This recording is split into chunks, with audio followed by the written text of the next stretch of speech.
दबासी गर्छ लडीगुडी गर्छ मेरो मम्मी बैठा लगिदिन्छ कहाँ लगिदिन्छ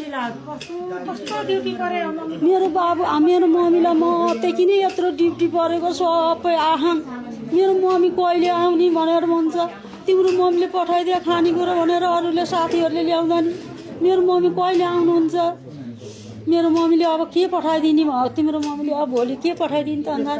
चुइगा पठाइदिए हुन्छ यत्रो खानेकुरा छ अहिले मलाई त्यसो भन्यो त्यो बुझ्ने भयो त्यो त भन्थ्यो त कसरी सम्झाउनु भएको छ त नातिलाई अहिले उसलाई भनेकै छैन ड्युटी अब बानी पर्यो नि बाबु ड्युटीमा सधैँ जाने बानी पर्यो अनि मेरो मम्मी त ड्युटीमै छ भन्ने उसलाई त ऊ छ नि सोच छ उसलाई त भनेकै छैन नि स्कुलमा गएर नि कोही साथीभाइहरूले भन्लान् भनेर सबैलाई सम्झाएर आछ अनि उसलाई त थाहै छैन थाहा भए त म पनि कस्तो म लडीबुडी गरेर बिदाउँसार त सम्हाल्नै सक्दैन के गर्नु यहाँ दाई किन मेरो दाई यस्तो गरे दाईलाई बिरामी भएर घाउ भएको छ त्यहाँ छुनु हुँदैन भनेर हामीले सानो नातिलाई सम्हाल्न बेसरी गाह्रो भएको छ गाह्रो भएको छ नि गाह्रो हुन्छ नि उसलाई त्यही गाह्रो हुन्छ भने भने छैन अहिले स्कुल हिजो र स्कुल हाल्दै पठाइदिए यति गाह्रो भएको छ नेपाली बुढोले श्रीमती मार्यो नि सुन बुढाहरूको सम्पत्ति सबै आफ्नो नाममा बनाएर डिभोर्स गर्ने केटीहरू यो तल यो दिदीको कुरा सुन है नेपाली बुढो र ईश्वरी भुजेलबाट हामी दिदीबहिनीहरूले सिक्नुपर्ने कुरा है यो थुतुनो क्या यो थुतुनो सही ठाउँमा राखो भने चाहिँ मरिहाल्न चाहिँ पर्दैन क्या जे गर्नु यो थुतुनाले गरौँ अनि सम्पत्ति हामी छोरी मान्छेलाई कति लोभ लाग्छ त्यो डिभोर्सको नाममा भएको जति सबै सिरी खुरी पारेर सबै आफ्नै नाममा बनाउनु पर्छ अनि नमरेर के गर्ने त नमारी त हुँदै भएन सम्पत्ति जति छैन सबै खाली हात के गर्नु अब ईश्वरी भुजेलको केसमा तपाईँ हामी जस्तो सामान्य मान्छे होइन नि त यो एउटा अफिसर जस्तो मान्छे अब एउटा पद पोस्ट सम्हालेर बसेको आफू मात्रै आफूलाई सोच्न नसक्ने होइन 2-4 मान्छेलाई चाहिँ ह्यान्डल गर्न सक्ने मान्छे नि त होइन अनि त्यो भइसकेपछि चाहिँ 2टा बच्चा उसले पाल्न नसक्ने हुन्थ्यो त सक्थ्यो नि होइन अब एउटा आर्मीको त्यो जागिरले चाहिँ त्यो त्यत्रो सम्पत्ति जोडिन्छ त उसले मात्रै जोडेको पनि होइन 2जनाले जोडेको सम्पत्ति हो नि त मन नमिल्दा 2जनाले फुटाएको भइहाल्थ्यो नि 2जनाले आधी भाग लगाएको पनि हुन्थ्यो ल बाँकी कुरा सम्पत्ति आफ्नो नाममा के थियो उनीहरूको तर त्यो मुख छडाई त्यो मुख कति छाडेको सम्बन्ध सक्यो आफूले भनेको त मानेन दुनियाँतिर छरिएर हिँड्छ त्यो मुलालाई गाली गरेर त्यसलाई भनेर त्यो दुनियाँलाई सुनाएर दुनियाँले समाधान गरिदिने हो दुनियाँलाई तँलाई मैले 15 वर्ष खुवाएँ पालेँ जसले कमाउँछ जसले कमाउन सक्छ त्यसले पाल्ने हो क्या श्रीमानसँग श्रीमती हुँदा मन मिलेर जन्मेका हो नि त 2टा छोराछोरी झगडा भएर त जन्मेका होइनन् होइन जबसम्म हामीलाई छोरा मान्छेले माया गर्छ नि हामीले जति झगडा गरे हुन्छ बाजे नि हुन्छ जुधे नि हुन्छ तर जब हामीलाई घृणा गर्न थाल्छ नि अनि अब हामीले सक्दैनौँ क्या हामीले सक्ने उनीहरूलाई जित्ने भनेको चाहिँ उनीहरूले हामीलाई माया गरुन्जेल मात्रै हो क्या हामीले लडाइँमा पनि जित्ने बोलेर पनि जित्ने उनीहरूलाई तहमा पनि राख्न सक्ने भनेको उनीहरूले हामीलाई माया गरुन्जेल हो क्या त्यो तपाईँले हामीले उसलाई अधीनमा राखेको तहलाको उसलाई त्यो त्यस्तो होइन कि उसले हामीलाई माया गरेको हो क्या हामीले भनेको मानिदिएको हो क्या श्रीमानले त्यति मात्रै हो हामीले त त्यो श्रीमानले यदि चाहेन छोरा मान्छेले चाहेन भने सँगसँगै लापा खेल्न गर ऊ सँगसँगै कुस्ती गरेर मुख छाडेर उसलाई नराम्रो भनेर जताभाइ भनेर हामीले जितिन्न बरु बुद्धिमानी मान्छेले सलक्क बुद्धि लाउँछ आफ्नो बाटो लाग्छ आफ्नो गरी खान्छ क्या अब आफ्नो गरी खाएर बस्दा पनि आएर कुट्ने मार्ने अब केही गरेको छैन कुट्ने मार्ने गर्छ भने त्यो अनुसारले आफू सेफ भएर बस्न पर्यो होइन भने त मुख छडाइ कस्तो त हेर्नु त सञ्जालमा त एउटा आर्मीको त्यो पद पोस्ट सम्हालेको मान्छेले छोराछोरीको अगाडि झगडा गर्नु हुँदो रहेछ अब छोराले पनि सुनेर त्यो छोरो हुर्काउनेमा ईश्वरी पोखरेलले अब भुजेलले पोखरेल भन्नुभएको छ उहाँले चाहिँ बोकेको खासै देखिन त्यो नेपाली बुढोले त्यो पहिला बच्चा बोकी हिँडेको त्यो त्यति बेलादेखि मैले चिनेको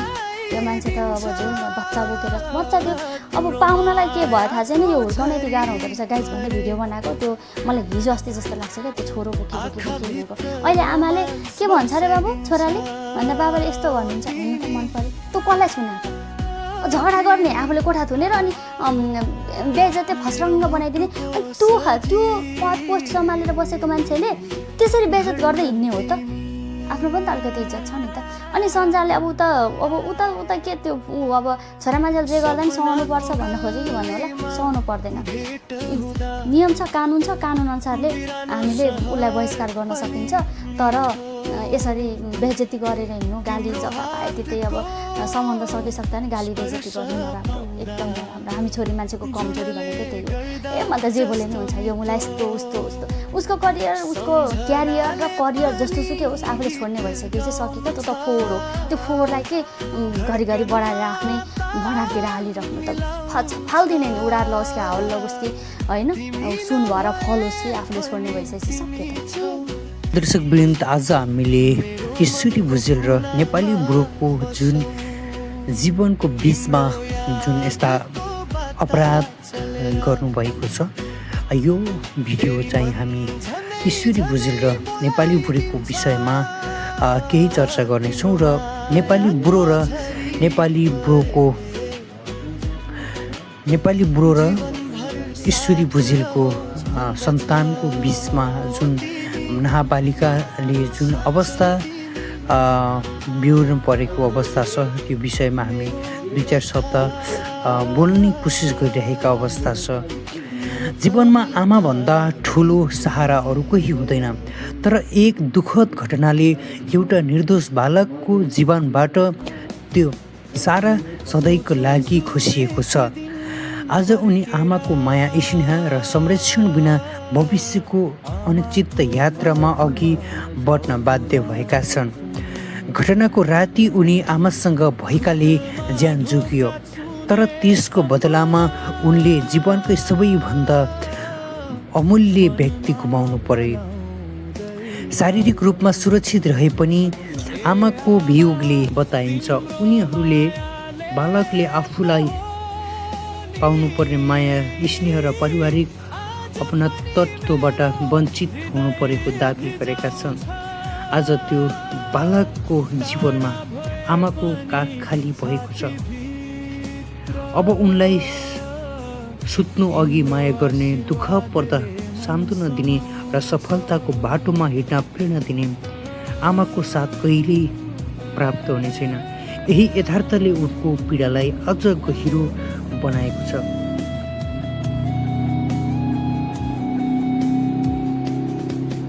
यो घटनाले एउटा परिवार मात्र होइन, परिवार समाजलाई स्तब्ध बनाएको छ। अहिले सबैको चासो ती नाबालकको भविष्य, सुरक्षित र उचित हेरचाहतर्फ केन्द्रित छ। सबैले उनको जीवनमा फेरि खुसी फर्कियोस् र उनले न्यायसहितको उज्यालो भविष्य पाउन सकुन् भन्ने कामना गरिरहेका छन्। आदरणीय दर्शकवृन्द, यो भिडियोले, यो शब्दहरूले पक्कै पनि तपाईँको मनमा धेरै दुःख लागेको होला। सायद यस्ता घटनाहरूबाट वञ्चित हुनका लागि तपाईँ, हाम्रो समाजले एउटा आवेशमा आएर रिसले केही पनि गल्ती कामहरू आवेशमा गर्न हुँदैन भनेर यो एउटा भिडियो र यो एउटा घटनाबाट हामीले पाठ सिक्न सकिन्छ। आदरणीय दर्शकवृन्द, यो भिडियो कस्तो लाग्छ? यदि तपाईँलाई राम्रो लाग्छ भने तपाईँले भिडियोलाई सेयर पनि गर्न सक्नुहुनेछ।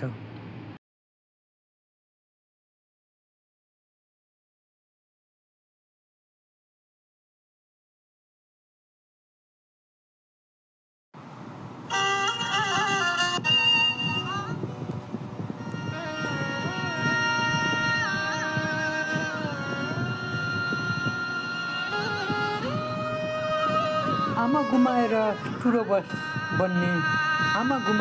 बन्ने छोरा जीवनभर पीडा बोकेर बाँच्न बाध्य भएका छन्। दर्शकवृन्द, आज नेपाली ब्रो र ईश्वरी भुजेलको जीवन कथामा हामी आधारित रहेर केही आफूमा लागेका 2-4 शब्दहरू म तपाईँहरूको माझमा व्यक्त गर्न चाहन्छु। आदरणीय दर्शकवृन्द, यो हाम्रो समाजमा घटिएको यस्ता प्रकारका अपराधहरू, यस्ता प्रकारका घटनाहरू तपाईँ हाम्रो समाजमा अथाह घटिएको विषय हो। तपाईँ हाम्रो समाजमा यस्ता वरिपरि आजभन्दा वर्षौँदेखि नै यस्ता घटनाहरू घटिरहेको अवस्था छ। आज त्यही घटनामा आधारित रहेर हामी सपना ईश्वरी भुजेल र नेपाली ब्रोको एउटा उनीहरूको सन्तानको विषयमा हामी केही कुराकानी गर्न गइरहेका छौँ। जीवनमा आमाभन्दा ठुलो सहारा अरू कोही हुँदैन, तर एक दुःखद घटनाले एउटा निर्दोष बालकको जीवनबाट त्यो सहारा सधैँका लागि खसिएको छ। एउटा आज उनी आमाको माया, स्नेह र संरक्षण बिना भविष्यको अनिश्चित यात्रामा अघि बढ्न बाध्य भएका छन्। घटनाको राति आमासँग नभएकाले ज्यान जोगियो, तर त्यसको बदलामा उनले जीवनकै सबैभन्दा अमूल्य व्यक्ति गुमाइएका छन्। शारीरिक रूपमा सुरक्षित रहे पनि आमाको वियोगले उनको मनमा गहिरो घाउ छोडेको छ, जुन सायद कहिल्यै पुनः रूपमा निको हुने छैन। आदरणीय दर्शकवृन्द, यो शब्दले तपाईँको मनमा तरङ्ग ल्याएको छ होला। आज आफ्नो आमा, आफूलाई जन्म दिने आमा, आफ्नो भविष्य दिने आमा, सबै थोकले उनीलाई एक्लो बनाएको छ, उनलाई टुरो बनाएको छ। आज उनी अन्धकारको जीवनमा गुज्रिन बाध्य भएको छ। एउटा नाबालक एउटा आमाको काखमा खेल्दै, आमासँग लुटीपुटी गर्दै, आमाको हरेक कुराहरूमा छोराछोरी खुसी हुने अवस्थामा छोराछोरीको भविष्य देखाउने आमाको काखमा रमाउने छोरा आज सबै थोक गुमाएका छन्। ईश्वरी भुजलका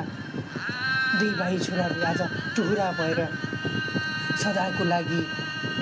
आफ्नो बाबा मम्मीलाई, आफ्नो मम्मीलाई सदाको लागि गुमाएको छन्। आदरणीय दर्शकवृन्द, तपाईँको समाजमा, तपाईँको घटनामा, तपाईँको ठाउँमा यस्ता घटनाहरू देख्नुभएकै होला। कति दुःख, कति संवेदना, कति सङ्घर्ष भोग्नुपर्ने हुन्छ। यो एउटा आफ्नो आमा गुमाएका, आफ्नो बाउ गुमाएका बालबालिकालाई, आफ्नो टुरा बालबालिकाहरूलाई यो कुराहरूको शब्दले छुन सक्छ। आफन्तहरूको अनुसार परिवारभित्रको वातावरण लामो समयदेखि सहज नरहेको बताएका छन्। उनीहरूले बालकको आफूलाई पाउनुपर्ने माया, स्नेह र पारिवारिक अपनत्वबाट वञ्चित हुनुपरेको दाबी गरेका छन्। आज त्यो बालकको जीवनमा आमाको काख खाली भएको छ। अब उनीलाई सुत्नु अघि माया गर्ने, दुःख पर्दा सान्त्वना दिने र सफलताको बाटोमा हिँड्न प्रेरणा दिने आमाको साथ कहिल्यै प्राप्त हुने छैन। आदरणीय दर्शकवृन्द, यही यथार्थले उनको पीडालाई अझ गहिरो चोटमा पुर्याएको छ। यो घटनाले एउटा परिवार मात्र होइन, सम्पूर्ण समाजलाई स्तब्ध बनाएको छ। अहिले सबैको मनमा किशोर ती बालक, नाबालकको भविष्य सुरक्षाको लागि उचित हेरचाहतर्फ केन्द्रित छ। सबैले उनको भविष्यमा फेरि खुसी फर्कियोस् र उनले न्यायसहित उज्यालो भविष्य पाउन सकुन् भन्ने कामना गरिरहेका छन्।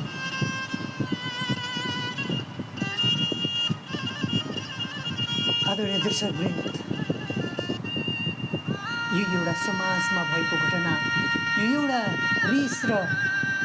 आवेगमा आएर गरिएको घटनाले गर्दाखेरि आज एउटा बालक बालिका जीवनभर आफ्नो आमा